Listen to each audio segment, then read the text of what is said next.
വേടൻ എവിടെ ഉണ്ട്? കുറെ കാലം അവനെ കണ്ടിട്ട്. അന്ന് നമ്മൾ കണ്ടതിന് ശേഷം അവരെ അവിടെ ഇവിടെയൊക്കെ സ്റ്റേജിലൊക്കെ കണ്ടിട്ടുണ്ടാവും, അല്ലാതെ ഒന്നും. ഇറ്റ്സ് ഗുഡ്, ഡൂയിങ് ഗുഡ് അല്ലേ? അന്ന് അനുപേട്ടൻ പറഞ്ഞു തരുന്നുണ്ട്, വൺ ഓഫ് എ കൈൻഡ്.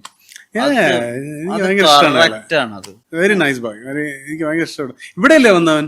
ഇവിടെ അപ്പുറത്തുള്ള നമ്മുടെ കൗശലായിരുന്നു സംസാരിച്ചത്. കാണുമ്പോ അന്വേഷണം പറയൂ. യെസ്, കാണുമ്പോൾ ഡെഫിനറ്റ്ലി അന്വേഷണം പറയും. ഓഫ് ക്യാമറ പറഞ്ഞൊരു കാര്യമുണ്ട്, ആളുകൾ റൂട്ട് ചെയ്യുന്നു വേടന് വേണ്ടിയിട്ട് എന്നുള്ളത്. ശരിക്കും ആളുകൾ റൂട്ട് ചെയ്തു വേടന് വേണ്ടിയിട്ട്, വേടനൊരു പ്രശ്നം പറ്റിയപ്പോ.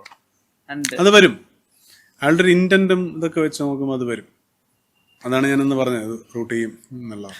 എന്താ സ്റ്റാറ്റസ് എന്നറിയാൻ ആഗ്രഹിക്കുന്ന കുറച്ച് കഥകൾ. 97 ബാച്ച് മഹാരാജാസ് എന്ന് പറഞ്ഞിട്ടൊരു പടം അനൗൺസ് ചെയ്തിട്ടുണ്ടായിരുന്നു. അതെന്ത് പറ്റി? 97 ബാച്ച് മഹാരാജാസിനെ പറ്റി അതിന് വളരെ സമാനമായൊരു പടം മലയാള സിനിമയിൽ ഉണ്ടായി.